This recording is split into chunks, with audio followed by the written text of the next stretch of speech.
Buenas tardes. Les doy la bienvenida a la Casa de América, a este Día Internacional del Libro, a esta celebración de la Noche de los Libros en el 23 de abril, en una iniciativa de la Comunidad de Madrid, en este caso la Noche de los Libros, del Ayuntamiento de Madrid.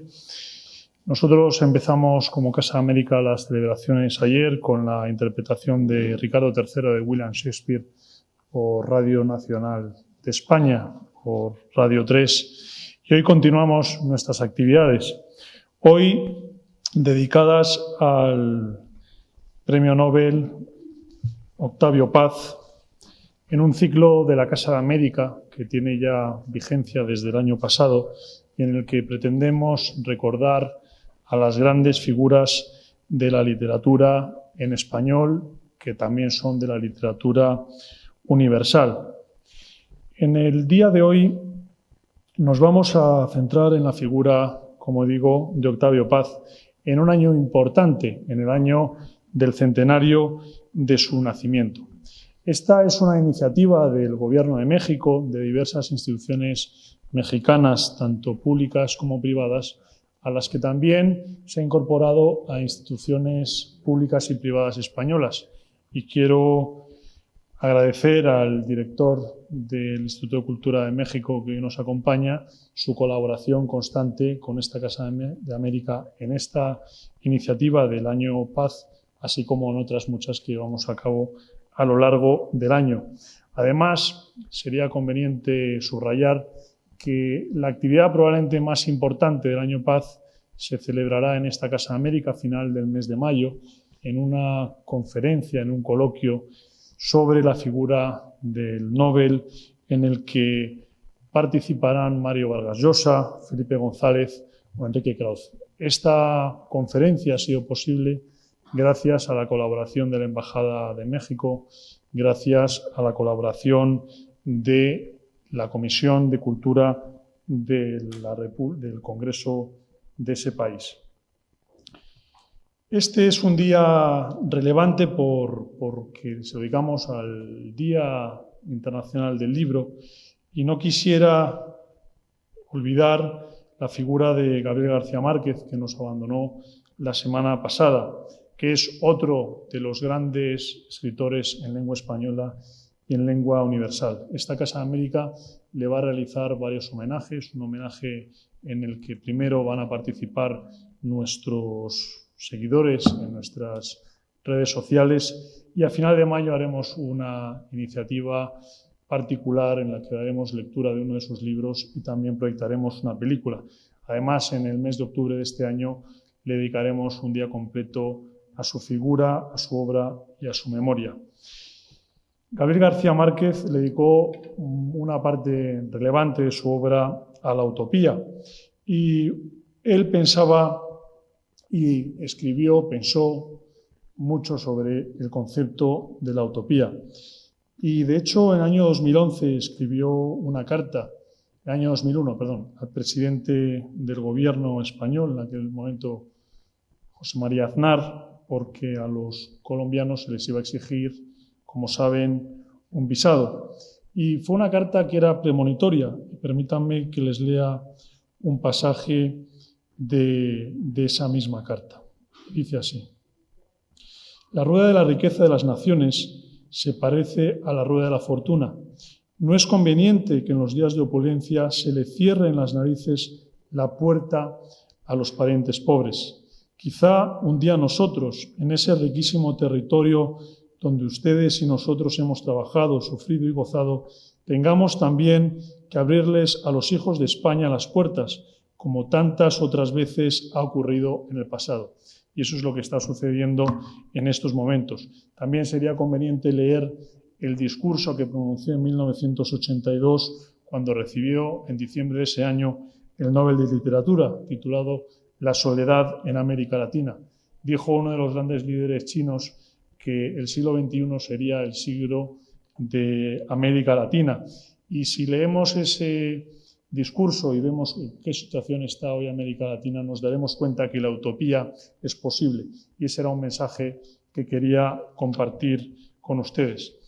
Centrémonos en el acto de hoy dedicado a Octavio Paz, que es una personalidad polifacética, escritor de poesía, pero también de prosa, particularmente del ensayo.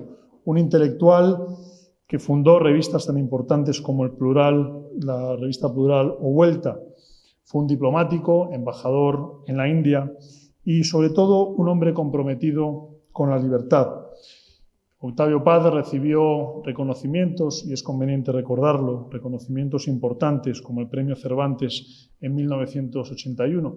Precisamente hoy Elena Poniatowska ha recibido ese mismo premio y ha hecho mención al premiado Octavio Paz y a los otros mexicanos que lo han recibido, así como a las mujeres, 4 junto a ella, que han recibido el distinguido galardón de las letras españolas. El Nobel en 1990 y el Premio Príncipe de Asturias en 1993.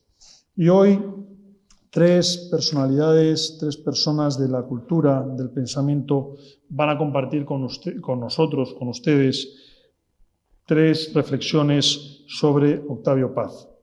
Jordi Doce hablará de Octavio Paz, cómo hacer que tus maestros te lean. Por otro lado, también Luis Antonio de Villena disertará sobre No hay poeta sin pensador, vivencia de Octavio Paz. Y por último, Alain Paul Maillard hablará sobre Octavio Paz en imágenes. Y a continuación le cedo la palabra a Jordi Doce, que es un escritor, autor de poemarios como Lección de Permanencia, Otras Lunas y Gran Angular. Ha traducido a diversos autores.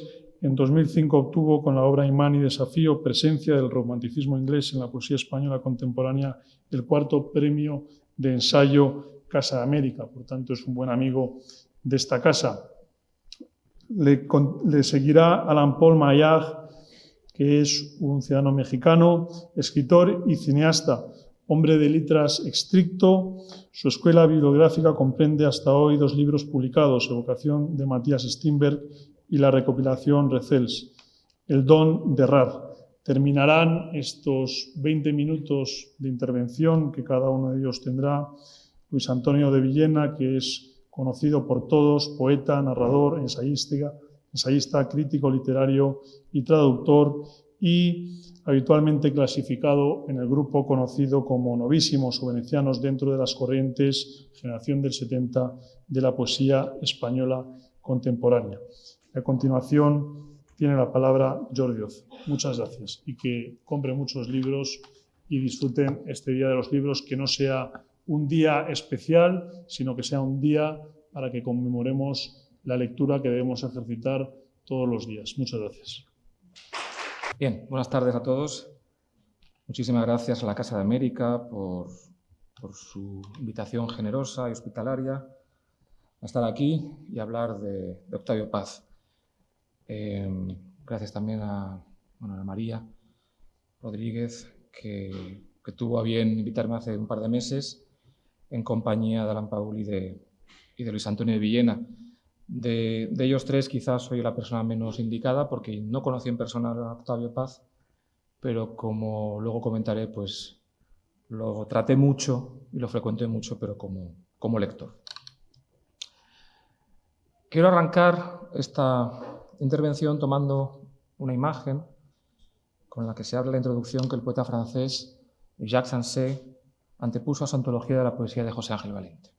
La imagen es esta. Si vemos un barco que navega por el mar, podemos pensar que la estela que va dejando, el surco de espuma y de aguas partidas que crece a partir de la popa, es en realidad lo que lo propulsa. El error nace, entre otras cosas, de figurarnos el tiempo en sentido espacial, como si el pasado fuera antes, en efecto, en la línea donde marcamos el presente. Nuestro conocimiento intuitivo nos dice que el presente tiene consecuencias, sí, pero hacia el futuro, hacia adelante, y que no es en absoluto como esa nave que deja una estela a su espalda. No es solo la tradición cristiana la que hipoteca el presente en aras de un futuro que nos colmará de premios si sabemos comportarnos, pero sí es quizá la que ha forjado un relato más complejo, capaz de perdurar con otras ropas. Como muy bien señaló el propio Octavio Paz, la idea de progreso del humanismo occidental es en realidad una adaptación, una traducción al tiempo humano de la vieja noción de parusía. La segunda venida de Cristo, el acontecimiento que para los cristianos pone punto final a la historia y supone la abolición del espacio-tiempo, se convierte para el humanista, el creyente en el progreso, en una utopía realizable en el aquí y después de la tierra. Sea como fuere, todos estos sistemas de pensamiento nos dicen que el presente es un punto que se proyecta y se desborda hacia el futuro, un afán de porvenir, una ocasión para determinar lo que vendrá. Como dice el proverbio, de aquellos polvos, estos lodos. Sin embargo, sabemos también que el presente determina con igual intensidad el pasado. Nuestros recuerdos, lo que nos parece haber vivido y presenciado, son imágenes que proyectan en la pantalla de la conciencia el proyector de la hora, del instante presente. Y esa proyección cambia con el tiempo. Subraya algunas formas y pasa a otras por alto, se fija en algo trivial y apenas reparan lo que, a juicio de otros que estuvieron ahí, parece haber sido importante. Lo que recordamos, que es también lo que olvidamos, supone un ejercicio de ficción que parte de la materia bruta de lo real, de lo vivido y padecido en tiempo real, para dar coherencia a nuestro paso por el mundo. Es ese continuo pasar a limpio el pasado lo que nos permite concebirnos como individuos y forjarnos una identidad. Lo ha dicho hace poco en una entrevista Emilio Lledó, lo ha recordado. Somos memoria. Si empezáramos las mañanas en blanco sería terrible. Sería la muerte del individuo, la muerte de la sociedad. Esto es obvio, pero esa memoria es cualquier cosa menos objetiva o inocente. Su carácter ficticio es, irónicamente, la garantía de nuestra supervivencia individual y como especie. Si todos los asistentes a este evento, pongo por caso, guardáramos el mismo recuerdo de él, seríamos poco más que robots preprogramados. Por otro lado, si no pudiéramos crear un relato ficticio de este acto de celebración que no tuviera cierto grado de lógica interna con otros recuerdos similares o de la misma época, nos volveríamos literalmente locos. Que el tiempo fluye hacia atrás, por seguir con la metáfora espacial, que el presente se proyecta sobre el pasado y que el futuro renueva el presente, es algo que los poetas siempre han sabido. Recordemos, sin ir más lejos, ya que estamos en la Casa de América, esos famosos versos del Ismaelillo de José Martí, en los que el poeta invierte la relación causa-efecto para cantar exultante el asombro ante su propia paternidad. Hete aquí, hueso pálido, vivo y durable. Hijo soy de mi hijo. Él me rehace. Sin ser del todo consciente de ello, yo mismo escribí una glosa de estos versos en un poema en prosa que dediqué hace años al nacimiento de mi hija y que terminaba así. Desde la fiel evidencia de tu cuerpo, la vida nos revive. El árbol es el fruto de sus frutos. Si doy esta cita no es por vanidad, sino para insinuar una posible justificación de mi presencia en esta sala. El hecho de que hubo un tiempo en que leí y releí a Paz hasta el punto de imitarle sin tapujos. La imitación es la forma más sincera de la adulación, dijo una vez Charles Colton, y está claro que adulé a Paz con un descaro que solo me perdono cuando pienso que podría haber escogido modelos mucho peores. Hijo soy de mi hijo, él me rehace. El árbol es el fruto de sus frutos. En ambos casos, la idea es que el flujo vital invierte el sentido de su viaje y fecunda a la raíz, al progenitor. El presente renueva el pasado, le da nueva vida, o mejor dicho, le da otra vida. Y no se me ocurre mejor imagen para caracterizar la idea moderna de tradición literaria, idea que Octavio Paz, entre otros, hizo todo lo posible por difundir y hasta popularizar. La que la tradición literaria es pasado vivo, pasado que el escritor de hoy revive y hace pertinente mediante su propio ejemplo. El trabajo crítico del escritor parte, pues, de una tarea inicial, sin la cual todas las demás carecen de sentido. Forjarse su propio linaje, distinguir a sus modelos y precursores y reactivarlos, dialogar con ellos, hacerlos presentes. Y a esta primera tarea, Le sigue otra que es propia de esa modernidad a la que Paz se enorgullecía de pertenecer. Leer hacia atrás, invertir la secuencia temporal y ver en los antiguos el eco de lo nuevo, el reflejo de la obra. Ver no tanto el anuncio de la modernidad, cuanto una expresión depurada que convierte a los antiguos en lectores de los modernos. ¿Cómo hacer que tus maestros te lean? Eso es lo que Paz buscó en su trabajo. Lee a sus maestros con tal intensidad que el resultado de algún modo trastoca el orden intuitivo de la recepción y hace que sean ellos, los maestros, quienes empiecen a leerlo a él. Ahora mismo resulta difícil, por no decir impensable, leer a Quevedo o a Darío o a Gorostiza o a Cernuda sin tener en cuenta lo que dijo de ellos Paz. Más aún, esta mediación es tan intensa y tan aguda nuestra conciencia de ella que empezamos a ver en Quevedo y en Darío y en Gorostiza y en Cernuda huellas de Paz, ecos de su presencia. La idea no es nueva.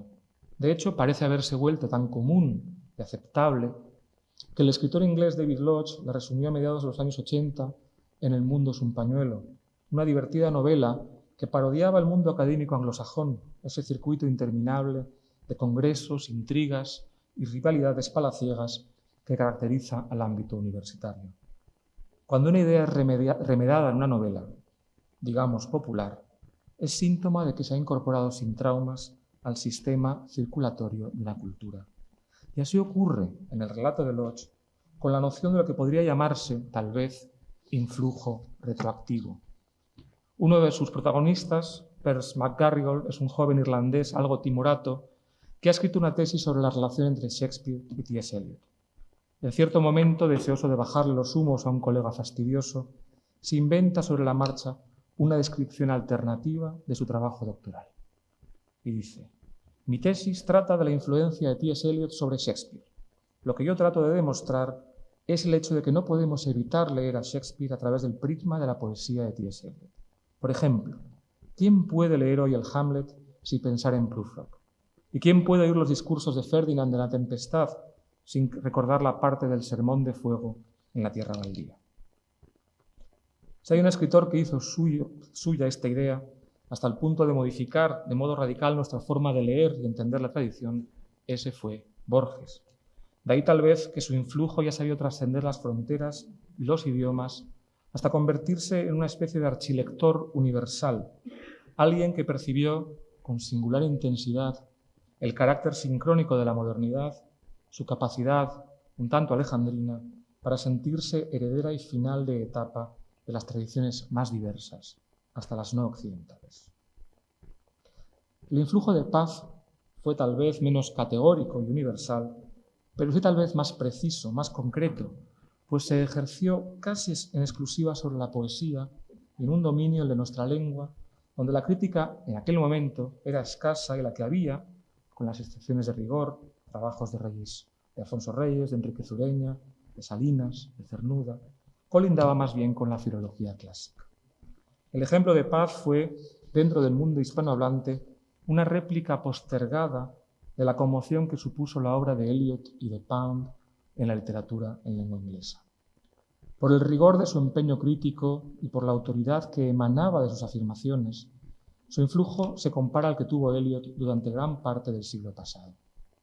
Por su curiosidad creativa, su disposición a investigar, su empeño en quemar etapas, su atención a otras culturas y su infatigable impulso traductor, su poesía entronca con el ejemplo de Pound y el legado poundiano que ejemplifican en Inglaterra y en Estados Unidos poetas muy dispares. Paz reunió en una sola persona los atributos de los dos grandes poetas críticos de la modernidad anglosajona y lo hizo con un empeño que combinaba por igual cosmopolitismo y amor a las raíces familiares o culturales. No por lo que ellas, estas raíces, tuvieran de familiar o de propio, sino porque esas raíces se afincaban en una tierra que en última instancia es la misma para todos los hombres, el lugar de nuestro diario ser y estar. Una y otra vez lo vemos empeñado en reevaluar la obra propia, la poesía de Martí, de López Velarde, de Cernuda, con un rasero que mira simultáneamente hacia adentro, hacia los valores de la cultura nacional e hispanohablante y hacia afuera, hacia el paisaje de una modernidad occidental en la que aspira a imbricarse, en la que de hecho ya está. A menudo, hasta con el afán nada indisimulado de pinchar el globo de la complacencia angloamericana, que conocía bien, como cuando, por ejemplo, fija en Lafort, el poeta francés, el origen común de los paisajes irónicos, crepusculares, que caracterizan al primer Eliot y también a Pound. Pero no solamente a Eliot y a Pound, sino también a ciertos modernistas tardíos como Lugones o el propio López Velarde. Creo que en Paz tuvo gran importancia, como en tantos otros escritores y críticos de su generación, la idea del museo imaginario de Malraux. Ese museo subjetivo, hecho a medida, que mezcla épocas y estéticas y cuyo hilo conductor es el afecto, la simpatía natural que uno siente por esta o por aquella obra. Las relaciones de contraste y de semejanza que las sostienen en el aire como extremos de un imán invisible.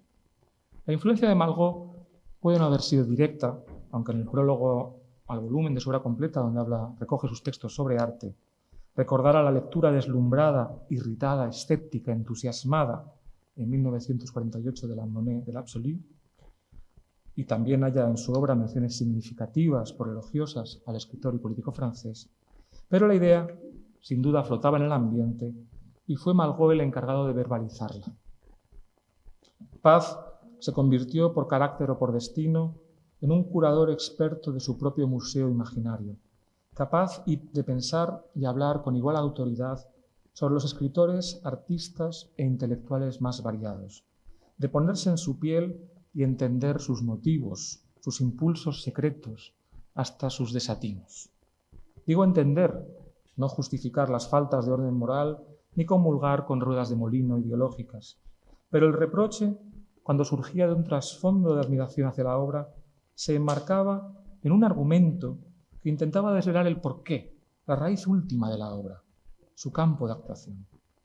En este ejercicio desplegó él, que siempre quiso escribir una novela y que llegó a sentir esa limitación, sospecho, como una herida, en ese ejercicio, desplegó la empatía propia de un narrador clásico, la capacidad para desdoblarse en distintas psicologías y sensibilidades, para verlas desde dentro y deducir sus motivaciones. Empatía de narrador y también, por qué no decirlo, del gran traductor que fue. Sabemos que el otro nombre del traductor es intérprete, y Paz fue, en efecto, un intérprete espléndido, un actor de singular temperamento dramático, capaz de desdoblarse en muchos yoes sin dejar de ser el mismo. Quizá de ahí, en primera instancia, su interés temprano por Pessoa y el juego de los heterónimos, o su reconciliación de madurez con Antonio Machado, al que regresó por el lado de sus apócrifos, el cancionero de Abel Martín y los apuntes de Juan de Mairena. Paz lo mismo era capaz de hablar de Valéry como de Rexroth, de Cernuda como de D.H. Lawrence, de Blake como de John Cage, de los Vedas como de un haiku de Basho, y a todos ellos dedicó páginas que cabría llamar deslumbrantes si no fueran a la vez iluminadoras. En ellas la luz no ciega los ojos, sino que permite ver más allá, más adentro. Esta facilidad para pensar y hablar de lo más diverso, para disfrutar de la poesía y el arte más formalistas y a la vez aplaudir los desarrollos más rompedores y tensionados por la vanguardia, para admirar, por ejemplo, la conciencia escindida del simbolismo bodeleriano, la conciencia de la caída y el orgullo demoníaco de la inteligencia que él detectó, por cierto, en Quevedo, y a la vez emocionarse con el versículo de exaltación democrática de Whitman o el vitalismo nietzscheano de Yeats, esa capacidad de desdoblamiento dramático, está en Paz desde el origen y espolea la escritura de El arco y la lira, uno de sus libros centrales y a la vez más enigmáticos.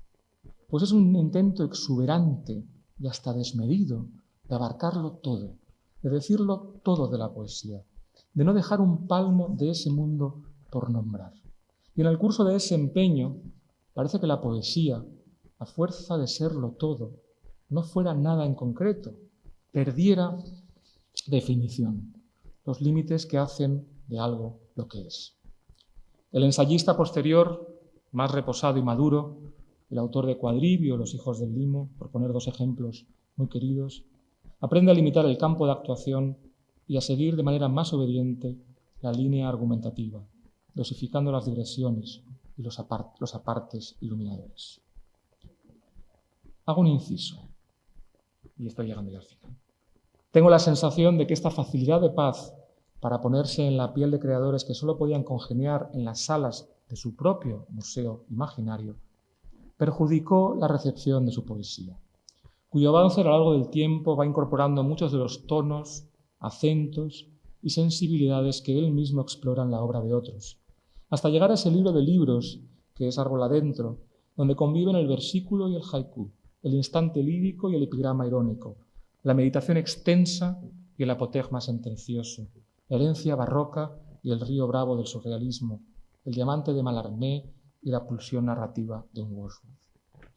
La variedad de tonos y registros de esta poesía, lejos de verse como una riqueza, ha sido recibida, creo, en ocasiones, con desconfianza, como si proviniera de las fuentes de la inteligencia crítica más que de la emoción vital, y como si la inteligencia, a su vez, no pudiera ser emocionante o estar cargada de emoción, o como si esa facilidad de Paz para ser muchos o ser en muchos no fuera tampoco el resultado de largos años de práctica, de esfuerzo, el fruto de una destreza que no excluye ni mucho menos el don ni la actitud natural. Paz no dominó la poesía, no se situó por encima de ella, sino que fue siempre su sirviente, un oficiante a la espera de esa llamada sin la cual no hay poema que valga ni que salga. Otra cosa es que, entre tanto, fuera uno de sus mejores embajadores, un misionero que insiste en dar voz y aliento a los santos de su breviario personal. La idea central de la crítica paziana, ese combate interminable y siempre renovado entre la ley universal de la analogía y el disolvente no menos universal de la ironía, la lucha entre imagen y prosaísmo, entre la red de correspondencias del viejo pensamiento mágico y la tijera de la moderna conciencia trágica, pensamiento mágico y la tijera de la moderna conciencia trágica, le sirve para leer la tradición en clave moderna, mejor dicho, para actualizar ese pasado y hacerlo presente en su museo imaginario. Paz es más un final de época, un altísimo final de época, por otro lado, que el arranque de algo nuevo. Como en el caso de Eliot y Pound, su crítica literaria es compendio y resumen incomparable de la gran tradición occidental, a la que incorpora aquellas vetas de la tradición oriental, china, india, japonesa, que pueden avecindarse a ellas sin violencia. Su lectura no es del todo sincrónica, es demasiado inteligente para ello, pero del pasado solo toma aquello que puede iluminar el presente, lo que responde con algún tipo de reflejo si proyectamos la linterna en su dirección. Solo le interesan, en suma, aquellos maestros que, llegado el caso, serían capaces de leerle. Fue contemporáneo estricto de Oden, en realidad Oden era 7 años mayor, pero en un orden puramente ideológico no hay nadie equiparable a Oden en el dominio hispanohablante. Alguien capaz de asumir a los modernos, con la excepción en España quizás de Jaime Gil de Vierna. Alguien capaz de asumir a los modernos y situar el debate poético en el paisaje de ruinas opulentas de este tardicapitalismo en el que vivimos, sin trivialidad ni reduccionismo. O de plantear, por ejemplo, una noción digna y plausible del poeta como un trabajador más, sujeto a las leyes y exigencias del mercado laboral. Se diría que el relato paziano de la vieja lucha entre pensamiento analógico y pensamiento irónico, entre el afán de trascendencia y el tirón de lo inmanente, entre un tiempo fuera del tiempo y el tiempo compartido de los hombres, no nos es del todo suficiente para explicar qué está ocurriendo debajo de nosotros, debajo de nuestras narices, como tampoco es posible heredar la figura del escritor o pensador como gran figura social, capaz, como él, de dirigir embajadas y hablar desde la tribuna de cabeceras veteranas. Los principios jerárquicos y de autoridad, gracias a los cuales Paz fue nuestro maestro, se diluyen a ojos vistas sin que nadie parezca poder evitarlo. No hago un reproche, sino una acotación, un intento por señalar los límites del campo donde juegan y se la juegan sus ideas literarias. ¿Qué diría él, por ejemplo, de la red, del hechizo de lo virtual, de los flujos de información que han cambiado en apenas unos años la expresión de nuestros apetitos. Si en algo ha profundizado la sociedad occidental, también en el ámbito de la cultura y de la edición, es justamente en aquellos vicios y extravíos que él supo sacar a la luz, que él supo denunciar en sus ensayos políticos como Itinerario o Nosotros, los otros. Con todo, cuando abrimos una página de la vasta obra crítica y literaria de Paz, estas precisiones se disuelven de puro mezquinas. Hay en ella una lección de rigor, de entusiasmo que sigue siendo ejemplar. Una forma de construir y diseñar la tradición que nadie ha superado. Un mirar atrás que es presencia de cuerpo entero en la página. Una inteligencia ávida y despierta que nos sigue despertando a un sueño más alto que esta existencia maquinal que las doctrinas al uso, esas cadenas forjadas por la mente de las que hablaba Blake, nos tienen reservada. Muchas gracias. Hola, muy buenas noches. Quisiera agradecer a la Casa América la invitación a conversar con ustedes. Antes quisiera presentar un descargo y una disculpa. Voy a presentar algo que no será ni analítico ni interpretativo, sino más bien un paseo anecdótico por algo que podríamos llamar una historia literaria ilustrada, una historia cultural, y voy a presentarlo de alguna manera, una forma informal. Forma informal, parece haber una contradicción en términos. Entendamos que no presentaré una forma acabada, algo redondo. La forma, de hecho, la dará el formato. Me han dicho que tengo 20 minutos para hablar tengo un minutero en la pantalla y esto terminará de una manera abrupta. Cuando digo que voy a presentar algo anecdótico, lo que voy a mostrar es un fragmento o un paseo por una colección de imágenes. Una colección de imágenes pues un tanto singular. Y un par de palabras antes de comenzar, no sé qué hice, las perdí.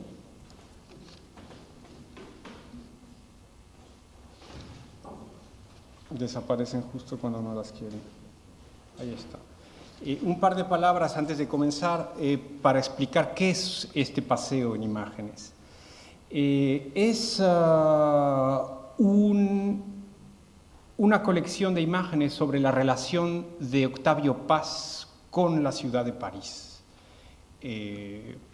Algo bastante excéntrico, al parecer, pero tiene su razón de ser. Y su razón de ser viene de, hace 10 años, una solicitud que se me hizo. Una colección de imágenes que parte, de hecho, de 2 puntos ciegos o de 2 imágenes inexistentes. 2 fotografías que se me pidió que buscara y 2 fotografías que nunca encontré. Hace 10 años me contactaron Rafael Vargas desde Santiago de Chile. Él estaba en ese momento preparando un libro sobre la relación de Pablo Neruda con México y un capítulo importante era la relación de Pablo Neruda con Octavio Paz. Fue él quien me escribió a París, donde yo vivía, para señalarme y pedirme que hiciera o que realizara una investigación. Nunca ha salido a la luz, nunca se ha hallado, nunca ha sido publicada una imagen en la que Octavio Paz y Pablo Neruda aparezcan juntos. Esto se había convertido para él, para Rafael, en una obsesión, buscando como en la imagen alguna especie de prueba documental. La relación entre Paz y Neruda fue una relación muy compleja, muy tempestuosa, muy fuerte y que a partir de una gran y profunda amistad muy temprana Algo está fallando aquí, es que pesa esto. Vamos a ver si así. Una amistad temprana, después se produjo una ruptura que duró décadas, una ruptura entre ambos hombres que duró décadas, y nunca esta fotografía, nunca salió a la luz una fotografía, no existe en el corpus de imágenes publicadas. El inicio de esta colección fue, pues, la búsqueda de esta fotografía.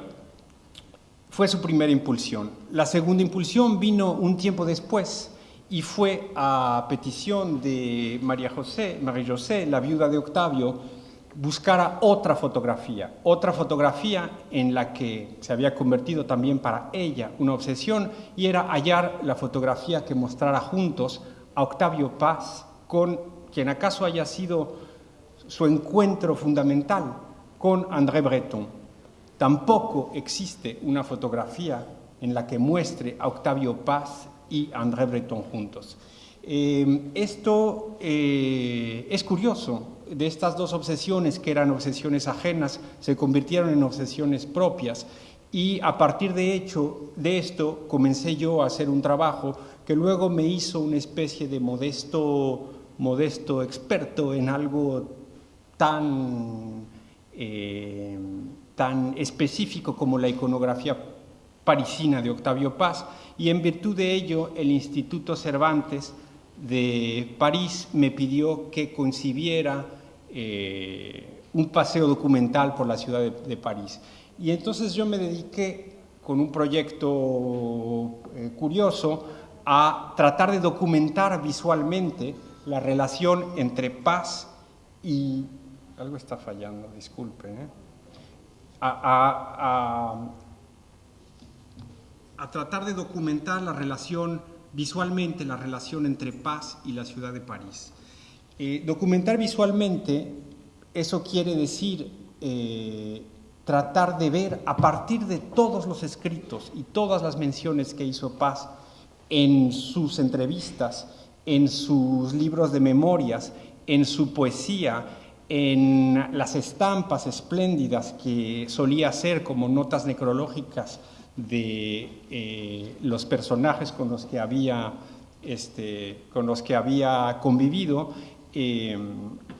tratar de documentar qué es lo que vio y lo que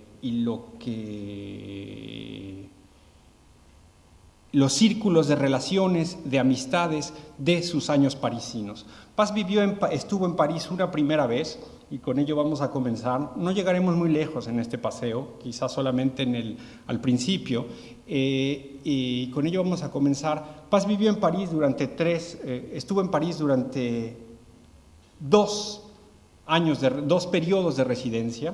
Primero fue en el 1937, en donde pasó 2 meses. Después estuvo en París del 1945 al 1951, y después del 1959 al 1962. Del 67 al 96, última vez que estuvo ahí, fueron siempre visitas puntuales en las que París se revelaba como su destino natural, siempre era el paso obligado en sus periplos por el mundo.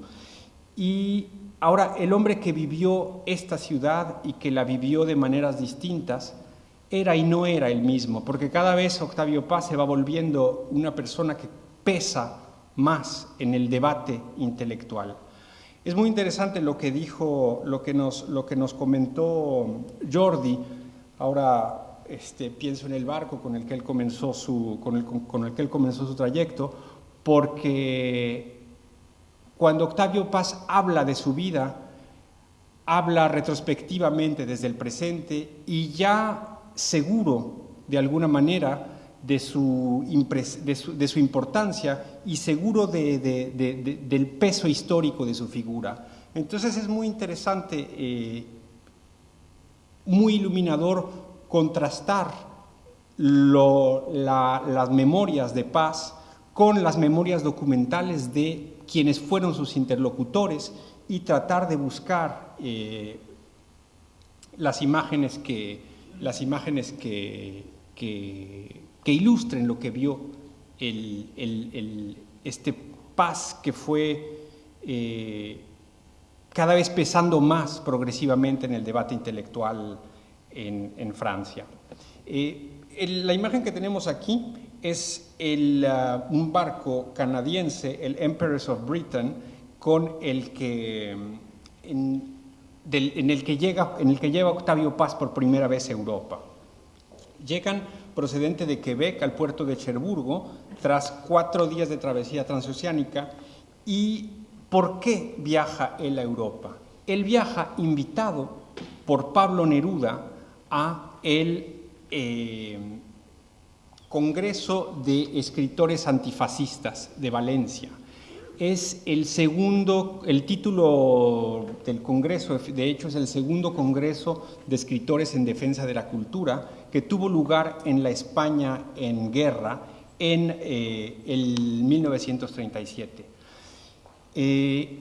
Paz en esa época tenía 23 años y había escrito un par de plaquettes sumamente modestas que había él enviado a Neruda. Neruda había creído encontrar ahí el germen de una presencia importante, sólida, y lo había invitado a participar en el Congreso. Es muy interesante porque Neruda, hasta el momento de la guerra de España, había sido un poeta más bien apolítico. En el momento de la guerra, él era cónsul en España, y la toma de posición por el gobierno republicano le cuesta a él el puesto, y es lo que lo va a transformar de alguna manera en un poeta político. Muy interesante, porque ocurre exactamente lo mismo con Octavio Paz.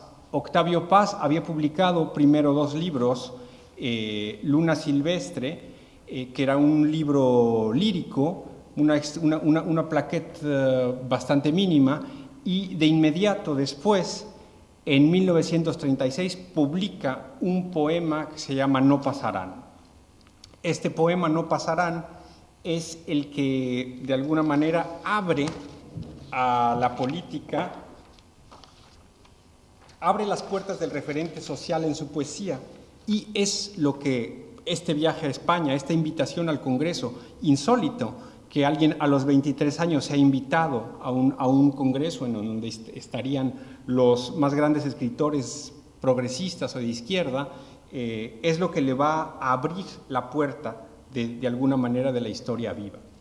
La referencia que a mí se me había dado venía de una conversación telefónica que Jorge Edwards narra en su libro de memorias sobre Neruda, Adiós poeta.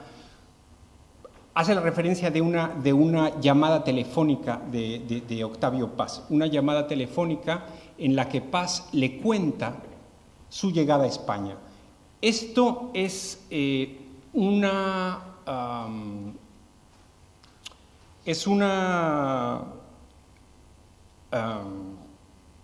¿cómo decir? Paz volvió a esta escena y la cuenta varias veces. En entrevistas, en itinerarios, su libro de memorias, en prólogo de algunos otros de sus libros, como Los privilegios de la vista. Volvió una y otra vez a esta apertura al mundo, a esto. Paz nunca hubiera sido quien fue sin esta invitación a participar al Congreso en Valencia. Y es muy interesante cotejar la cantidad de variantes que hay entre cada una de las distintas versiones que él dio de su primera experiencia parisina y de su primera experiencia española. Él no fue el único, y aquí también me interesó algo de lo que dijo Jordi, en dejar consignación de estos momentos, porque de esos mismos años existe la versión de Octavio Paz, varias versiones, existe la versión de Pablo Neruda en sus memorias y la versión de Elena Garro en un libro escrito 50 años más tarde de los acontecimientos.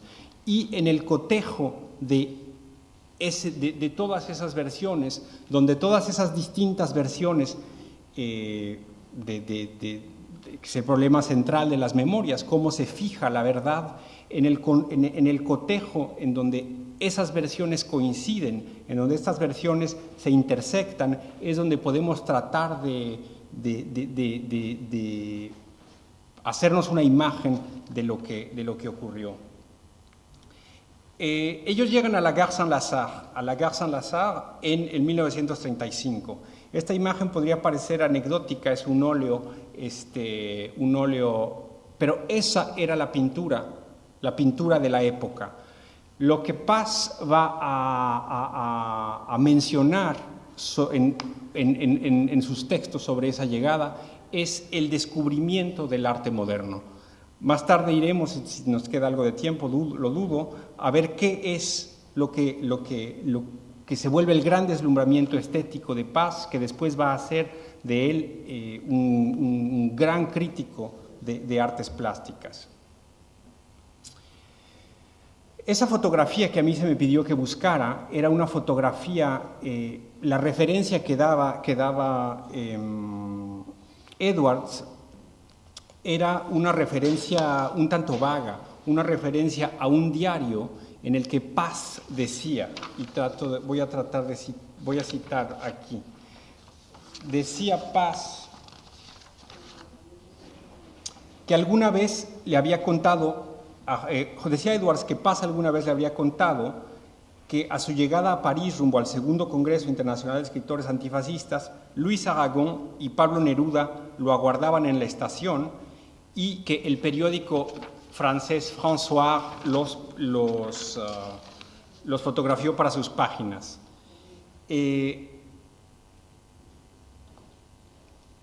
habría, dice Paz, cuenta Paz a Edwards, él habría en ese momento hecho algunas declaraciones, los habrían fotografiado y en ese momento habrían salido a su llegada a París. Ahora, es curioso, la pista parecería esperanzadora, pero las circunstancias mismas de entrada piden la cautela. ¿Cuándo 3 poetas en un andén han sido noticia?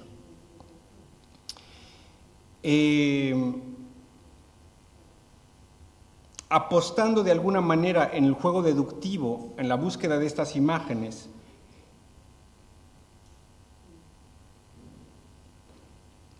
hay que pensar que a los 23 años Paz no era Octavio Paz, era el joven Paz, y que Pablo Neruda no tenía plazas, bibliotecas, nombres detrás de él. Aragón era una figura con mayor peso intelectual, pero aún no tenía ni premios Nobel, ni plazas, ni... Perdóname, estamos teniendo problemas técnicos.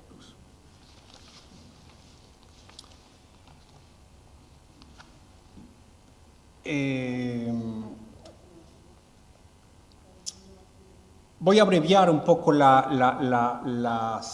vamos a ver estas imágenes un poco con detalle, porque la famosa imagen que mostraría a Paz y a Neruda no sería una imagen, su importancia histórica sería doble, porque sería la imagen de su primer encuentro, de su único, la imagen misma del momento en el que se conocen.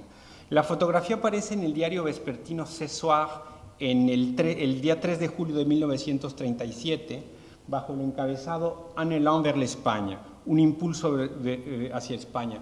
Ce Soir era un vespertino de información ilustrado, autodenominado el Gran Diario de Información Independiente.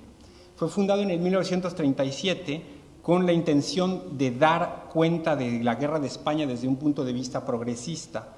era un diario que dependía del Partido Comunista Francés y que se financiaba con fondos enviados por la España, desde Barcelona, por la España republicana. El director de este diario era Jean-Richard Bloch, una figura, un periodista, una figura interesantísima, apasionante, desafortunadamente olvidada hoy día, y el subdirector era Luis Aragon. Aunque se trataba de un periódico comunista, colaborarían en Ce Soir hombres de izquierda de todas las tendencias. Chaplin, Wells, Maxov, Jean Cassou. Es ahí donde, en Ce Soir, donde Malraux va a publicar por entregas su novela reportaje L'Espoir, y en 1939 va a desaparecer, habiendo alcanzado un tiro de 300.000 ejemplares.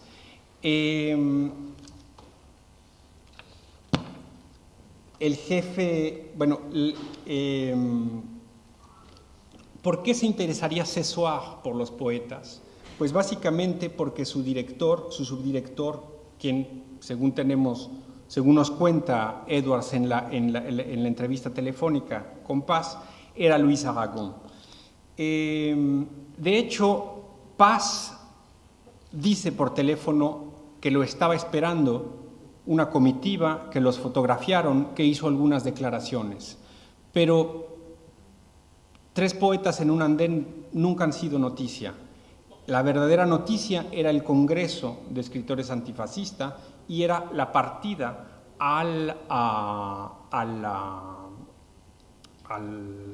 de España, de la delegación latinoamericana. La delegación latinoamericana venía toda en el mismo barco, eran las delegaciones cubana y mexicana, y en ellas llegan Elena Garro, futura gran escritora, en ese momento era únicamente la señora Paz, Nicolás Guillén, Juan Marinello y José Mancisidor.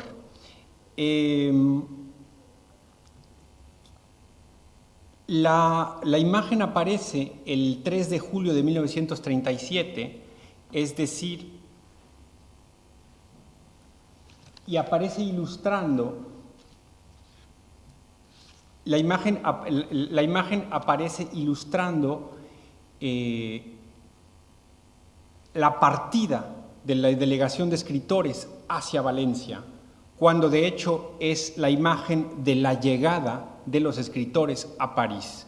Pero como es un vespertino, es decir, es un diario que sale en la noche, fechado con la fecha del día siguiente, pues problemas de cierre hicieron que se cambiara de andén y se cambiara de estación. Ellos llegan a la estación Saint-Lazare y salen desde la estación d'Orsay. La fotografía es bastante curiosa. Miremosla bien. El pie de foto dice en francés: partieron ayer de París rumbo a España una 50 de escritores de todos los países del mundo.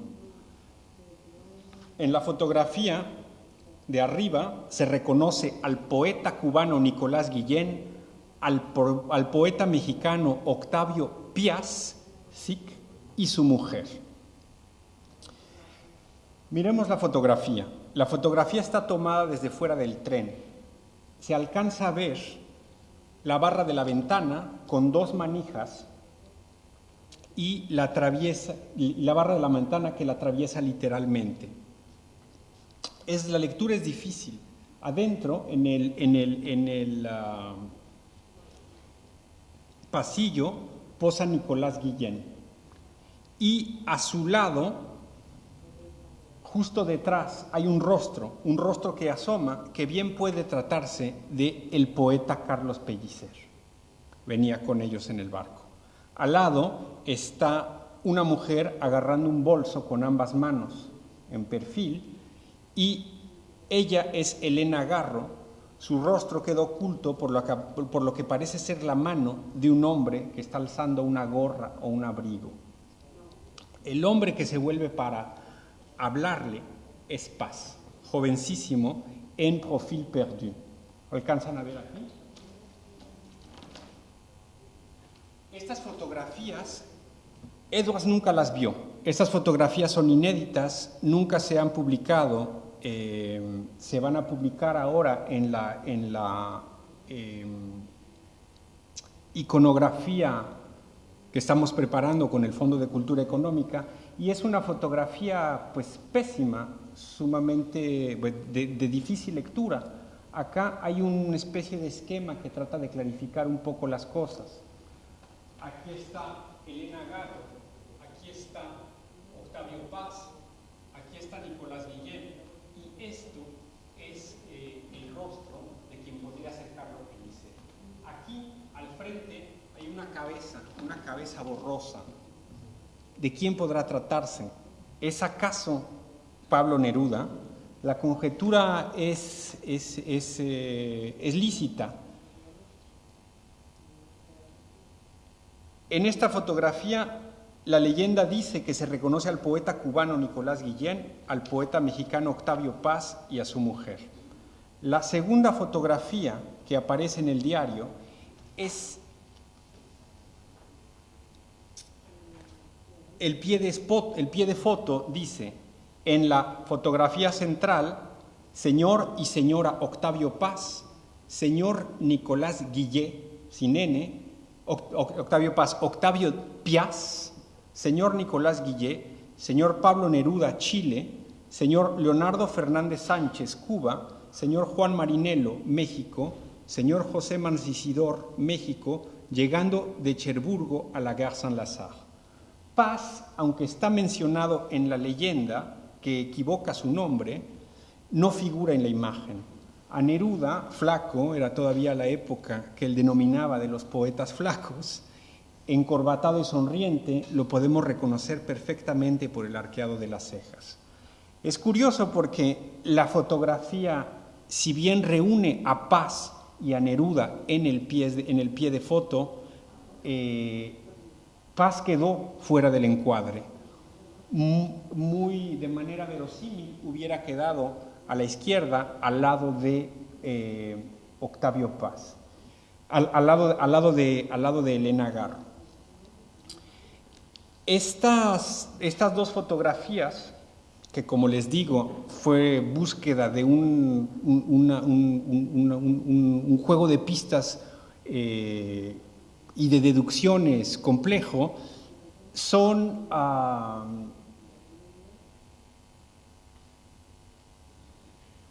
el testimonio y para alguien que está buscando la foto de Paz y Neruda es una broma un tanto cruel de la búsqueda iconográfica. Pero se pueden deducir muchas cosas de estas fotografías. 2 veces se equivoca el nombre de Paz. Le ponen Octavio Piaz.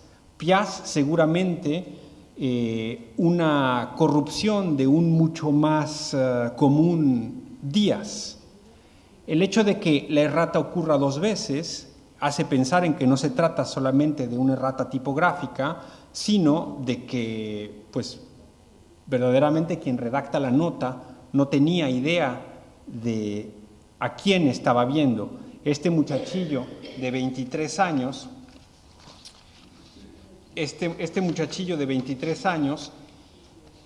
entonces no estaban ahí para fotografiarlo a él, estaban ahí para fotografiar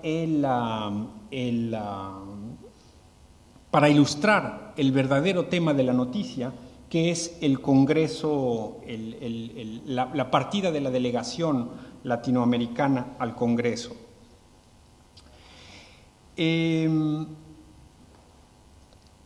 Neruda, en sus memorias, dice que Paz había publicado un solo libro, dice, cito, que yo había recibido hacía 2 meses y que me pareció contener un germen verdadero. Entonces nadie lo conocía.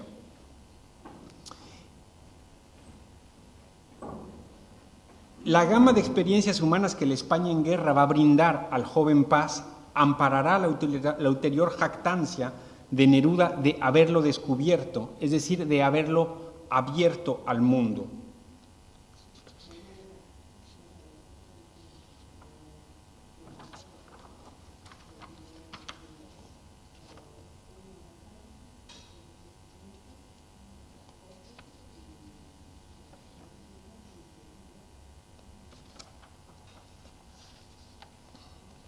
Ahora, no cabe duda de que los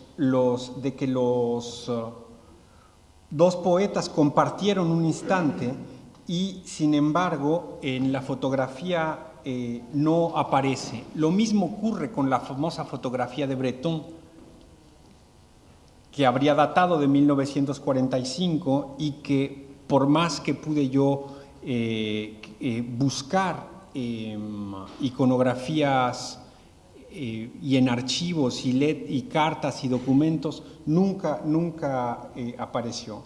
Lo que es muy interesante es interrogar sobre las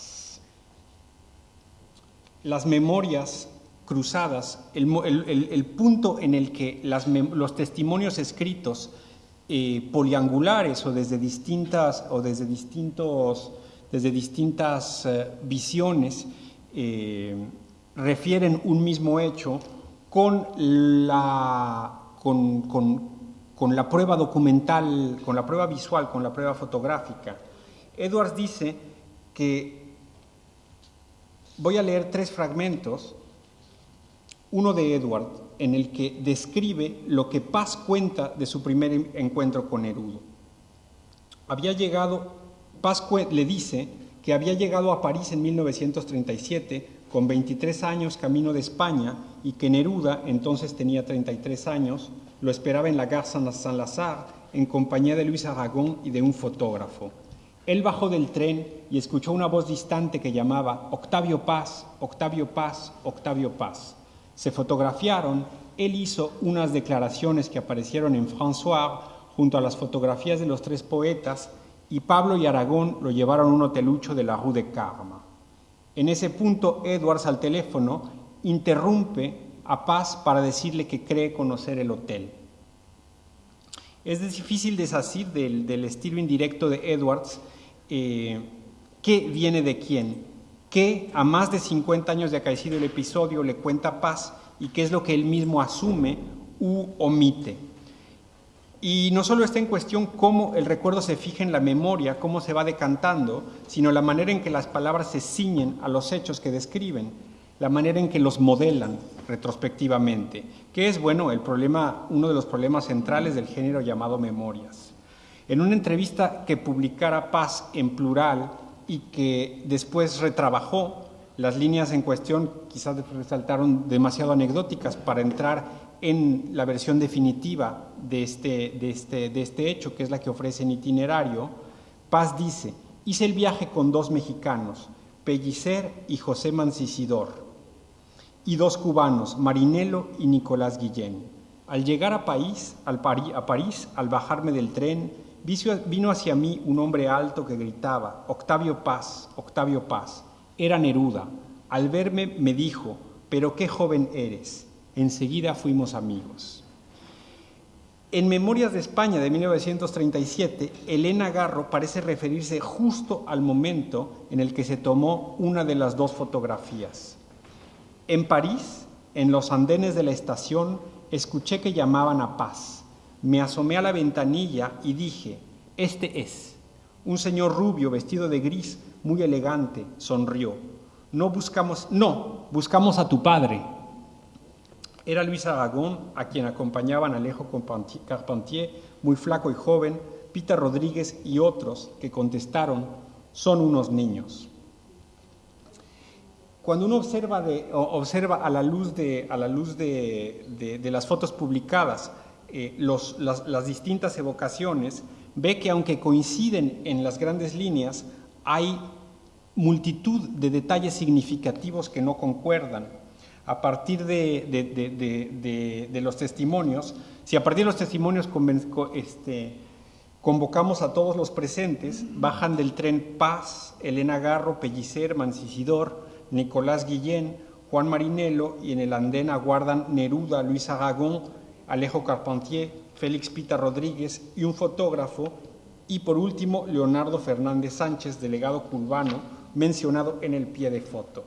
Y bueno, no es difícil intuir la confusión que reinaría en un tal baile cruzado de abrazos, maletas, presentaciones, y algo del eco de esa confusión queda representado en las fotografías anteriores. Este mismo ejercicio de comparar memorias es aún más interesante cuando uno compara el relato que hacen del viaje en tren desde París hacia Valencia, pasando por Portbou, que narra tanto Neruda como Paz. Neruda en Confieso que he vivido y Paz en Itinerario, porque era un tren cargado de intelectuales de izquierda, de espías, de comisarios políticos de la nomenclatura comunista,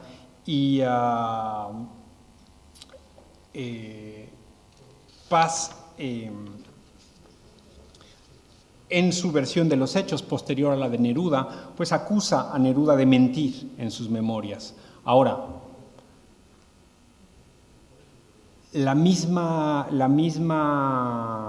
una vez que cotejamos con las pruebas documentales, la misma acusación puede de alguna manera hacérsele a Paz. Y eso es parte de alguna de las historias ocultas que yo pude descubrir al hacer este tipo de investigación. Les he mostrado 4 imágenes de 200 en la que se ha ido documentando la relación de Paz con Francia, cómo Paz utilizó en sus escritos sus experiencias francesas como un instrumento de alguna manera de legitimación cultural de su propia figura. Una cosa, por ejemplo, muy interesante es que él habla una y otra vez de su gran amistad con Julian Gracq. Cuando uno comienza a leer las entrevistas con Julian Gracq y cuando uno se acerca a Gracq, ve que que el nombre de Paz nunca figura en las obras en la obra de Gracq. Yo tomé el teléfono y llamé a Gracq y le pregunté, ya Gracq muy mayor, cuál había sido su relación amistosa con Octavio Paz. Y él dijo, bueno, yo sé que Octavio Paz es un gran señor, un escritor muy importante, y me honra que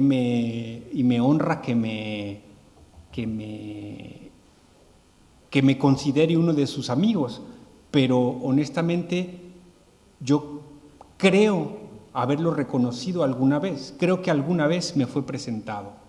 Y de este tipo de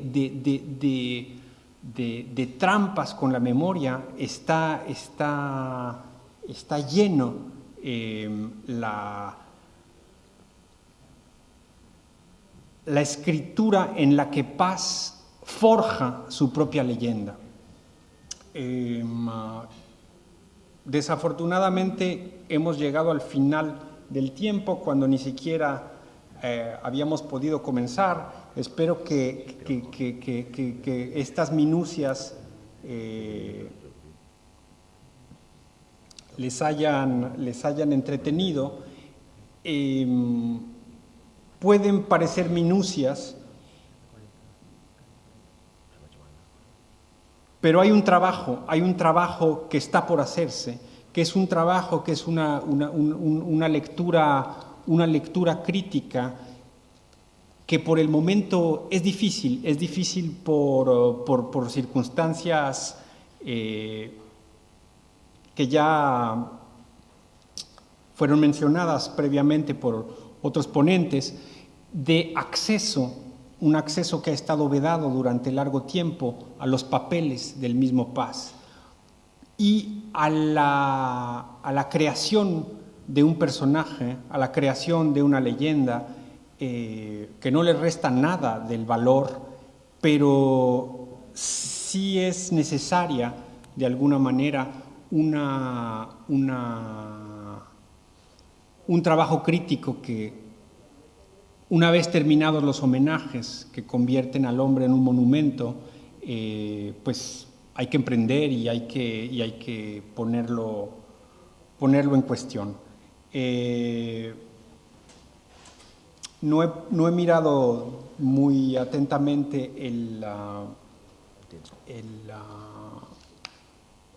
cronómetro, pero por lo pronto nos vamos a detener aquí, porque entrar a la secuencia siguiente nos haría nuevamente entrar en otro tipo de Honduras. Muchas gracias.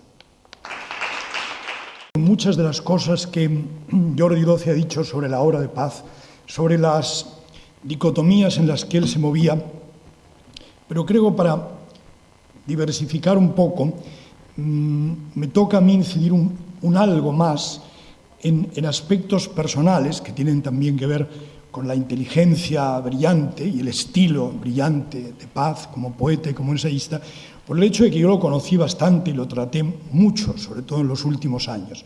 Pero lo conocí muy temprano, de una manera relativamente casual, todavía en la España de Franco, en el año 74, la primera vez que Octavio Paz vino a España después de la Guerra Civil. Había estado muy lejano, como era lógico, del franquismo. Octavio vino en la primavera de 1974 a Madrid no diríamos presentar, porque ya hacía más de un año que el libro había salido, pero en fin, él no tenía en ese momento más que 2 libros en España. Una antología de poesía publicada en Seix Barral llamada La Centena, que él había hecho en el año 69-70, que ya, por lo tanto, bueno, entonces los libros duraban mucho más que ahora, pero que no era estrictamente nueva, y una colección de ensayos que había publicado Alianza Editorial bajo la tutela entonces de Jaime Salinas, el hijo del poeta Pedro Salinas, que fue quien trajo a Octavio aquí para un poco promocionar, con la presencia de Octavio, la colección de ensayos dispersos que había publicado Alianza. Entonces Jaime Salinas dio una pequeña fiestecita, una copa en su casa, en la vieja casa de la calle Don Pedro, que había sido la casa de Pedro Salinas, y nos invitó a unos cuantos, 5 para ser exacto, poetas jóvenes, porque Octavio Paz le había dicho que quería conocer poetas jóvenes. En realidad quería conocer a un único poeta joven, que era Leopoldo María Panero, pero quizá por un detalle de gentileza, Octavio dijo: quiero conocer poetas jóvenes, para que no fuera solo aquel, que era el que de verdad quería conocer, porque le había llegado la idea de, o quizá habría leído sin duda, algunos poemas de Leopoldo María Panero, que eran poemas donde el irracionalismo se mezclaba con la afirmación, con el realismo. Podría ser un juego que tiene mucho que ver con la propia dinámica y el propio final, y quizá la respuesta o la falta de respuesta que a Octavio se quedó en puertas o le faltó al final de su vida. Octavio admiraba muchísimo a los escritores malditos, del tipo que fuesen, tanto poetas como narradores. En este caso, bueno, él había sabido, porque era una de las cosas que Leopoldo María Panero predicaba, era su vinculación a Antonin Artaud. Entonces, como Paz había conocido a Artaud en el París de los años 40, pues quiso conocer a ese personaje y estuvo hablando con él. Pero, claro, se produjo un desencuentro que yo pude comprobar después, cuando yo era bastante amigo de Leopoldo María Panero, y cuando salimos juntos después de la reunión con Octavio, Leopoldo me habló muy mal de Octavio. Me dijo: es el hombre más tonto que he conocido de aquí a Tijuana.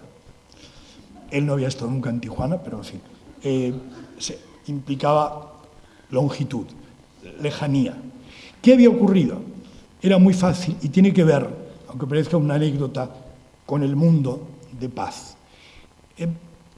Leopoldo María Panero era realmente una persona que vivía el malditismo, o lo que podamos llamar, entre comillas, malditismo. Es decir, no tenía un pensamiento lógico, tenía un pensamiento de fogonazos, un pensamiento órfico, un pensamiento por iluminaciones, por golpes de no diríamos de talento, más bien de iluminación. Leopoldo tenía un pensamiento iluminado. No era el personaje que fue después destruido por la enfermedad, no maldito, sino destruido por la enfermedad. No, era una persona que quizá no tenía la mente clara, pero que era alguien de enormes fogonazos que le llevaban a escribir esa poesía. Eso le interesaba mucho a Octavio.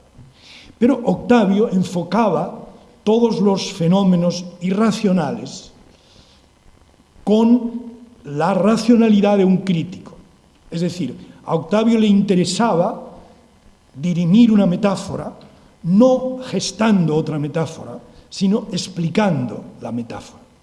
Y en eso tenía un precedente que era Roger Caillois, que también había conocido, en un intento que después se ha olvidado mucho tiempo, de tratar de llevar a un discurso lógico los discursos irracionalistas o transracionalistas, como dice Gamoneda, o órficos, si se quiere un poco aludir a una tradición clásica. Octavio era un hombre, un gran pensador, un hombre muy lúcido, pero era un hombre que se expresaba, como era un escritor, no era un académico, no era un profesor de universidad, que no lo fue nunca, y que de alguna manera no le gustaba ese mundo de la academia. Respetaba el saber del académico, pero no respetaba el modus operandi del académico, es decir, no le interesaba ese mantenerse dentro de las líneas directrices de la academia, le interesaba saltar, irse fuera de esos cotos vedados que son muchas veces las academias. Entonces, claro, Paz tenía un modo de escribir prosa, de ser un ensayista, que le hacía al mismo tiempo un escritor creativo, frente al académico normal, que escribe una prosa a menudo llena de interés científico, pero falta de interés literario, es decir, que se hace gravosa de leer, aunque esté grávida de ideas y de pensamientos, pero es pobre de lectura. Al contrario de eso, la prosa de Octavio era una prosa enormemente rica literariamente, una prosa henchida de metáforas, pero como ha dicho bien Jordi Doce, las ideas en parte están razonadas y en parte están convertidas en iluminaciones y en destellos. Pero esos destellos, que evidentemente no ciegan, sino que al contrario iluminan, y por tanto, como iluminan, te permiten avanzar, era uno de los muchos rasgos que Octavio tenía en común con algunos grandes ensayistas del siglo XX. Podría ser con Eliot, pero dentro de la tradición hispánica lo tenía con dos, con uno mexicano, al que él admiraba mucho, Alfonso Reyes, y con un español, al que aunque citaba menos, también admiraba mucho, que era Ortega y Gasset. Es decir, cuando uno lee a Ortega y Gasset, lee una prosa enormemente rica, una prosa muy bella. Ortega y Gasset no es un pensador árido, es un pensador lleno de una prosa sápida, de una prosa llena de matices. Se lo puede leer exactamente igual o a veces mejor que a un novelista. Y sin embargo, es una prosa llena de ideas, donde continuamente se van produciendo grandes fogonazos que, como evidentemente yo digo, no ciegan, iluminan y permiten avanzar. Entonces, Octavio tenía muchos de los ingredientes orteguianos y muchos de los ingredientes alfonsinos, de Alfonso Reyes, pero naturalmente les había dado un paso más, que era ese paso de la modernidad y al mismo tiempo del dilema del final de la modernidad con el que él se encontraba. El final de la modernidad era una de las cosas que dice en alguno de sus ensayos, y que él había vivido. Él era fervorosamente, o había empezado siendo fervorosamente un surrealista del final del surrealismo, es decir, de ese surrealismo que Breton había llevado a México en el año 40, haciendo una gran exposición surrealista en México, y luego ese surrealismo que tiene un último fuego vital en el París de la posguerra, en el París ya del año 45, muy final, ya uniéndose con el existencialismo, pero donde hay ya todavía elementos de una última oleada surrealista. En ello había participado Paz y había participado creativamente porque conocía a todas esas personas y las conocía bien, alguna con terror, por ejemplo a Leonora Carrington, que había ido a México y a quien cuando estabas en México, si le decías a Octavio, creo que va a venir Leonora Carrington, Octavio decía, por favor avísame para que me vaya, ¿no? Esa mujer está loca, no quiero ni verla. Y Octavio tenía, claro, esa historia de los que le hemos conocido como persona, pues no podemos tratarlo meramente como un libro o como una estatua.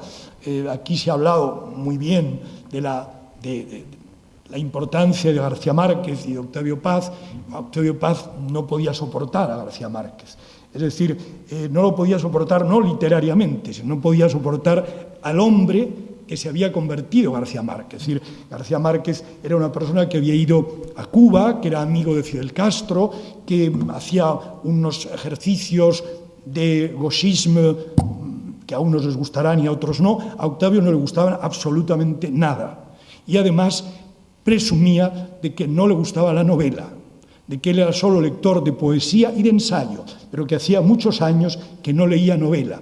Creo que eso lo decía en parte para que no le preguntaran qué opinaba del boom, que era una de las preguntas tópicas a una persona de su edad. ¿Qué opina usted de García Márquez, de Vargas Llosa, de Lezama Lima? Bueno, de Lezama Lima sí, porque en Lezama Lima hay poesía y hay también un ensayismo literario, hay un ensayismo poético, creativo, que eso le interesaba a Octavio. Pero la novela, al menos lo que él decía, presumía continuamente de no leer novela porque no le interesaba.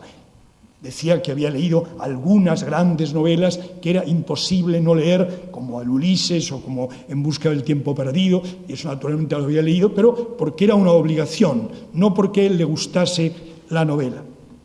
Bueno, digo, en uno de esos ensayos que parten del surrealismo, pero que van mucho más lejos después, Octavio Paz había hablado de la vanguardia, y había dicho que la vanguardia, el afán de novedad de la vanguardia, esa idea de que se podía cada X tiempo inventar un ismo, crear un ismo que implicaría una cierta partida de cero de muchas de las artes que tendrían que reconstruirse un poco desde cero y contra otros, de la misma manera que los vanguardistas se habían construido contra los modernistas o simbolistas. Paz llegó a la idea de que la vanguardia se había convertido en una tradición, que por tanto la muerte de la vanguardia estaba en que la vanguardia era esperable, es decir, cada 10 años habrá una vanguardia. Luego, si cada 10 años hay una vanguardia, la vanguardia se ha convertido en una tradición. Yo recuerdo que en un artículo que escribí por aquel tiempo, y que se lo di a él precisamente, yo trataba de llevar eso un poco más lejos por una conversación que habíamos tenido. Yo decía, bueno, si la vanguardia, como dice Octavio Paz, se ha convertido en una tradición, a lo mejor es posible que la tradición se convierta en vanguardia. No en el sentido de partir de cero, ni mucho menos, sino al contrario, en el hecho de que lo novedoso sea leer la tradición, es decir, hacer nuevas lecturas de la tradición. Yo creo que este es el elemento, si algo hay nuevo, el elemento nuevo en que podemos vivir hoy es precisamente en el de hacer nuevas lecturas de la tradición. No lecturas repetitivas, sino nuevas. Y en eso recuerdo que una de las veces que vi a Octavio Paz en México, le dije que tenía un proyecto, pero que estaba dudando cómo lo podía hacer. Yo había estudiado clásicas y quería hacer un libro sobre Catulo. Es verdad que Octavio conocía muchas cosas, la parte de los poetas grecolatinos era una de las que conocía menos, porque creo que se lo dejaba a un emérito traductor y poeta mexicano que murió hace poco, muy mayor, que era un gran traductor del latín, Rubén Bonifaz Nuño.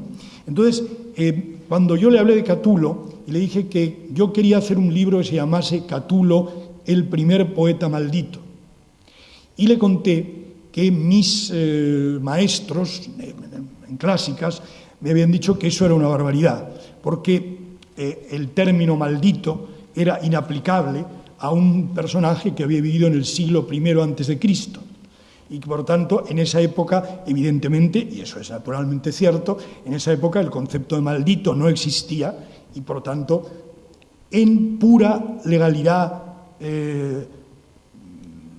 literario-histórica ese término no se podía usar. Octavio Paz me dijo, evidentemente en ese juego que todo verdadero creador tiene con las épocas y con su fluir hacia adelante y hacia atrás en las épocas, Octavio Paz me dijo, no, pero por eso debe hacerlo, porque ellos le han dicho que no, usted debe hacerlo, usted debe decir que sí, que hay una forma de ser maldito, y dije, claro, es que cumple muchos elementos del malditismo. Catulo es un rebelde literario, Catulo es un rebelde personal, Catulo rompe los moldes de la política de su tiempo desde una especie de conservadurismo que le opone a César, que era amigo de su padre. Es decir, Catulo muere joven, tiene unos amores turbulentos con una mujer y con un chico. Todo ello son ingredientes que entran perfectamente dentro de lo que hoy llamaríamos malditismo, entre comillas, pero que evidentemente en el siglo I antes de Cristo pues hay que llamarlos como lo llamó Cicerón, neóteroi en griego, o sea, novedosos, nuevos, los jóvenes nuevos. Entonces, realmente yo comprendí esa historia cuando Octavio me dijo, debe usted hacer ese libro, porque eso es lo que la literatura pide. Y eso es además lo que él pretendía hacer a menudo, que era hacer lecturas modernas de los clásicos. Es decir, cuando él, a veces porque eran centenarios, caso del texto que dedicó a Darío o del texto que dedicó a Cernuda, la muerte de Cernuda, cuando él se veía obligado a escribir sobre un autor contemporáneo, pero él inmediatamente buscaba todas las raíces y hacía la lectura antigua y la lectura moderna. La lectura antigua hay que hacerla, porque si no seríamos unos ignorantes. Pero la lectura moderna es la que pide el avance de la literatura, porque la literatura no se para. Y en ese sentido nosotros tenemos que ir por delante sin olvidar el atrás. Es decir, tenemos que recoger todo lo que la tradición ha sembrado, pero tenemos que proyectarlo hacia adelante. Eso Paz lo hizo en persona. Lo que pasa quizá es la parte en que tú has dicho se quedó en el final de una época. Bueno, si se quedó en el final de una época es porque esta última pregunta no la contestó en público, porque en privado sí la contestaba. Es decir, él sabía que había que hacer esas lecturas nuevas de los poetas anteriores, es decir, lecturas que no dependiesen de la tradición académica, sino dependiesen de tu salto.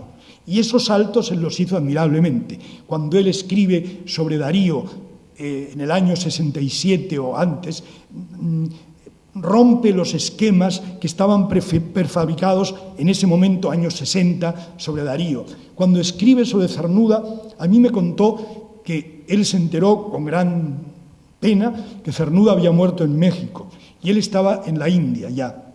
Y me dijo, yo escribí ese texto, que es un texto absolutamente iluminador sobre Cernuda, absolutamente iluminador, cuando dice es el poeta más anticristiano de la tradición hispánica, es una frase iluminadora sobre Cernuda, y me dijo, pero claro, ese texto no es bueno. Yo dije, no, Octavio, es estupendo. Dijo, no, porque lo escribí de memoria. Yo, ¿cómo de memoria? Estaba en México y no tenía los libros de Cernuda, no tenía mis libros de Cernuda en la biblioteca. Y tuve que acordarme, o tuve que acudir a pequeñas antologías, y a veces luego intenté corregirlo, pero no tuve delante los textos para cotejar, y por tanto lo hice de memoria. Yo le dije, bueno, pues tanto más valioso es que ese texto lo hayas hecho de memoria. Es decir, sabías tanto de Cernuda que no necesitabas ni siquiera citarlo, Ni siquiera, es decir, podías hacer la cita de memoria y luego ver hasta qué punto habías acertado, que había acertado casi siempre. Esta era una constante en Paz. Y esa constante le llevó a algo que también se ha apuntado y vamos avanzando, y que a Octavio le producía personalmente una gran inquietud. Era cuando surgía la dicotomía de si él era más poeta que ensayista o era más ensayista que poeta. Él trataba, de ahí venía el equívoco, él trataba de diferenciar esas dos cosas. Y las trataba de diferenciar por algo que ya he dicho antes, porque él entendía que la poesía no venía del lado de la, digamos un poco pedantemente, de la razón raciocinante, sino más bien de la iluminación. Él, como poeta, se sentía en la tradición simbolista, en la tradición moderna, un iluminado. Es decir, él escribía por la iluminación del poema, como podía haber escrito Nerval, o como podía haber escrito Rimbaud, o como podía haber escrito Pound, o muchos imagistas. Pero no escribía prosa como un iluminado, escribía prosa como un racionalista, es decir, escribía prosa en principio como la podría haber escrito Voltaire, como un personaje del 18. Pero como no era un personaje del 18, a esa prosa racional le metía imágenes literarias. Es decir, convertía la prosa académica en una prosa moderna, en una prosa llena de riqueza. Pero no dejaba de ser la prosa de un hombre que piensa, de un hombre que razona y que razona con mucha lucidez. Eso es lo que no le gustó a Leopoldo María Panero, verse delante de alguien que le ponía preguntas, que no le hablaba en una especie, digamos, de idiolecto de malditos, sino que al contrario le hablaba desde la lucidez, intentando comprender lo que él era desde la lucidez. Claro, el otro eso no lo entendió. Pero ese era el gran quid de Paz, que su lado ensayístico, de enorme calidad, de enorme belleza y de enorme lucidez, podía opacar con bastante facilidad a una poesía muy brillante y muy importante, pero que a veces, sobre todo en los últimos años, parecía haberse quedado como los ejemplos, como si fueran pequeñas estampas que provocaba un hombre que en realidad estaba mucho más lejos que su poesía. Esto a él le preocupaba enormemente. Recuerdo que una de las últimas veces que yo le vi, dio una lectura en la Biblioteca Nacional y leyó, esto debía ser el año 97, muy poco antes de morir, y leyó algunos poemas que emparentaban mucho con la tradición española del siglo de oro. A mí alguno me gustó muchísimo, están publicados en los poemas que dejó al final, sin terminar un libro. Y yo le dije que me habían gustado mucho y él me insistía mucho, quería que habláramos de eso, porque a Octavio te lo ganabas más, vamos a decir así a un nivel ya coloquial, te lo ganabas mucho más si le hablabas de su poesía que si le hablabas de su ensayismo. Él estaba muy seguro de la calidad de su ensayismo. Como todo buen poeta, dudaba de la calidad de su poesía. Es decir, era tan gran poeta que dudaba de la calidad de su poesía. Y era tan lúcido ensayista que no dudaba de la calidad de sus ensayos. Él sabía que era un gran ensayista, aunque fuera un ensayista naturalmente no académico, pero sí dudaba del poema. Por lo tanto, cuando tú le hablabas de su poesía, era un lado que a él le parecía que incluso gente mucho más joven le asesoraba. Pero cuando él tenía que juzgar la poesía, cosa que yo le vi muchas veces porque éramos jurados de un premio prestigioso, el premio Loewe, él creó allí un modo especial e incluso desechó a algunos jurados por lo que voy a decir, desechó a uno en particular por lo que voy a decir. En un momento dado, un año, salió un poeta que a Octavio no le gustaba nada, aunque decía que escribía bien el estilo en el que escribía, pero él decía que ese estilo a él no le interesaba. Entonces, bueno, pues hay quien estaba de acuerdo, hay quien no. Entonces, en un momento dado, Octavio Paz dijo, bueno, vamos a hacer una cosa. Todos nosotros, éramos 7 o 5, Cada uno va a defender el libro que quiera, pero tiene que estar al menos 20 minutos hablando del libro, de ese libro, defendiendo por qué le parece bien y por qué le parece mal. Y tiene que dar razones, no impresiones. Es que ocurría que hay poetas que le preguntaban, ¿a ti por qué te gusta este libro? Es muy frecuente. Decía, bueno, me gusta porque me emociona mucho, es un libro muy intenso, es un libro lleno de emoción. Entonces Octavio decía, no, eso no vale.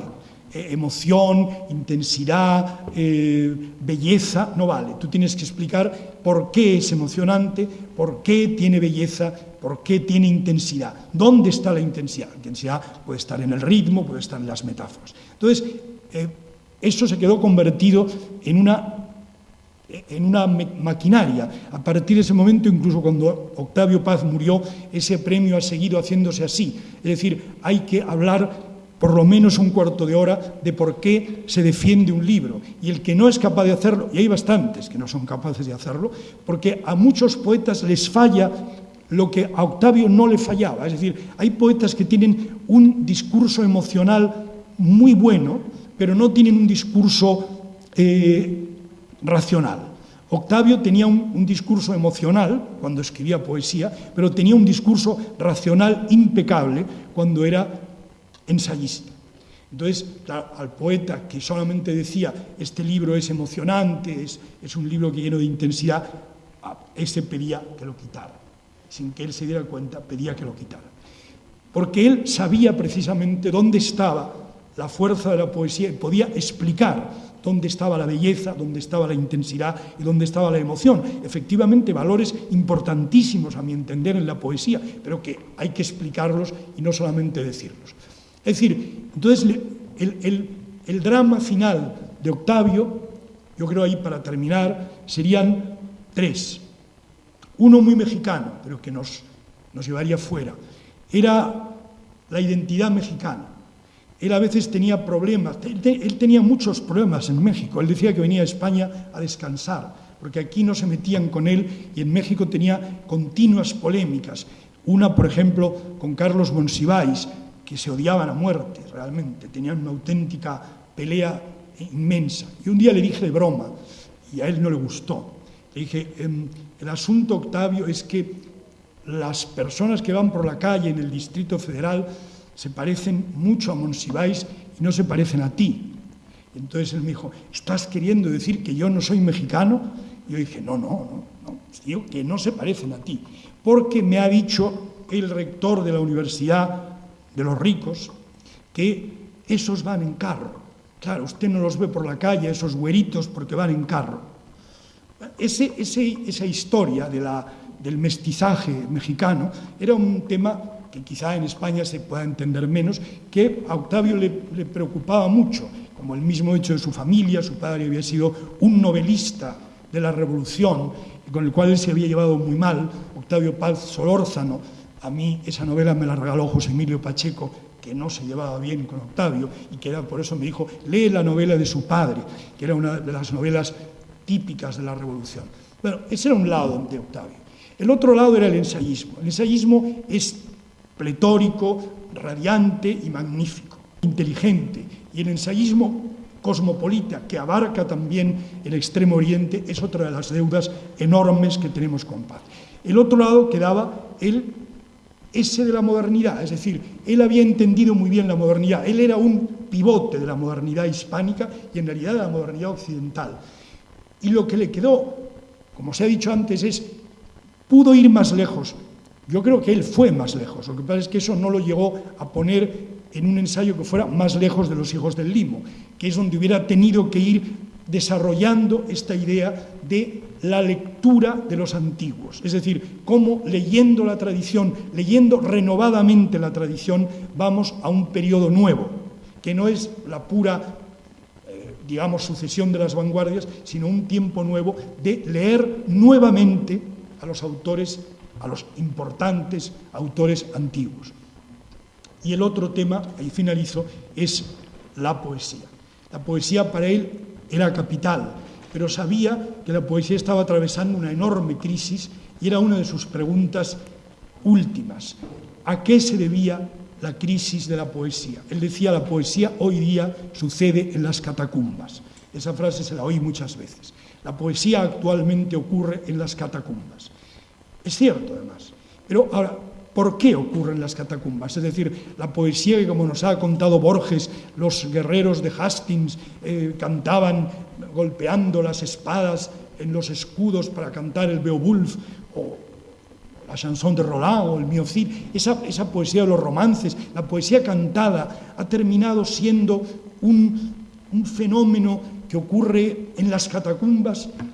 ¿A qué se debe? Esa era una de las preguntas que le interesaban más a Octavio, y la traigo a colación porque es una pregunta que no contestó, y es una pregunta que tiene que ver también con las lecturas de la modernidad. Es decir, cómo hay que leer la poesía antigua para convertir una poesía nueva que no se quede únicamente en las poéticas posmalarmeanas que tanto gustan, aparte de la poesía francesa, sino quizá superar a Mallarmé finalmente, que era un maravilloso poeta, pero que murió en 1898 y que realmente pues, se debe ir más lejos. Y se debe ir más lejos quizá basándose en Mallarmé, pero basándose a lo mejor también en Saint-Jean-Perse o basándose en Paul-Jean Toulet, quién sabe, hay muchos escritores, muchos poetas en los que lecturas nuevas pueden ir más lejos. Y finalmente, como broche, solo diré que quedaba una parte frívola de Octavio. Octavio era un hombre, como ha quedado claro, y quedará enormemente interesante, enormemente inteligente, extraordinario escritor, lúcido, sabio, premonitorio, y tenía lo que pudiéramos llamar una pequeña faiblesse, una debilidad. Su debilidad era el esnovismo, el mismo que Ortega y Gasset. Curiosamente compartía con Ortega y Gasset el esnovismo. Por ejemplo, si tú ibas vestido de una manera especial, él inmediatamente lo primero que decía es: ¿cómo me gusta tu corbata? Tú sabes te sabes poner la corbata como hay que ponerse. Y a mí me sorprendió una vez en su casa, en la calle Lerma, donde tenía en medio de 2 pisos un patio, cosa que nunca me he explicado cómo entre el 4º y el 5º piso había un patio en medio. Un día a la muchacha que servía allí pues nos dijo que queríamos tomar, éramos 2 amigos, y bueno, a las 5 de la tarde. Yo le dije, yo quiero un gin tonic. Y vi que Octavio, sorprendidísimo, me dijo, pero claro, tú sabes exactamente la hora en que hay que tomar el gin tonic. Y a mí, que quizá lo había pedido por casualidad, me dejó completamente asombrado que Octavio entrara en todas esas cosas que le fascinaban. Y, por supuesto, cuando viajaba, tenía que viajar en primera clase, si le ponían en un sitio que no era lo suficientemente elegante, se molestaba. Y si le presentaban, como diría Marcel Proust, si le presentaban a una marquesa, no podía dejar de pensar que era inmediatamente encantadora. Es decir, inmediatamente la marquesa de tal, inmediatamente él se quedaba encantado. Esas eran debilidades del hombre Octavio, que quizá conoce muy bien Marillot. Yo soy muy amigo de Marillot y debo decir, su viuda, y debo decir con terror, porque Marillot me invitó a los actos que está, alguno de los actos que está ocurriendo en este momento en México, pero otros amigos me dijeron, no vayas si te ha invitado Marillot. Yo, ¿por qué? Yo, bueno, ya sabía por qué, pero quería que me lo explicaran más. Y me dijo, porque todos los amigos de Octavio han roto con Marillot. Y Marillot no se habla con ningún amigo de Octavio. Marillot ha deshecho la Fundación Octavio Paz. Entonces, si vas con Marillot, sí, vas a estar al lado del presidente de la República, pero los amigos de Octavio no estarán ahí. Entonces dije, bueno, yo claro, prefiero estar con los amigos de Octavio, con el presidente de la República. Entonces, tuve que decirle a Marillot muy cordialmente que no, y sus miles de gatos, porque yo comprendía efectivamente que Marillot, por el motivo que fuese, pues había hecho, siendo enormemente fiel a Octavio, pues se había regañado con los amigos de Octavio, y eso era una manera quizá de traicionar, no al hombre Octavio, que ya he dicho que tenía sus debilidades, sino al intelectual Octavio, que era un personaje de una grandeza enorme. Yo creo que para los que lo hemos conocido y leído mucho, Octavio Paz ha sido un auténtico honor en nuestra vida. Yo, una de las cosas que más me alegro es haber conocido, de los muchos escritores que he leído y que he conocido, dos sudamericanos a los que me alegro mucho haber conocido bastante. Uno conocí más a Octavio, pero en fin, ha sido a Borges y a Octavio Paz. Haber podido pasar tardes enteras hablando con Borges y con Octavio Paz, para mí es uno de los mayores honores de mi vida, porque ahora me doy cuenta, cuando ellos no están, lo importante que ha sido eso.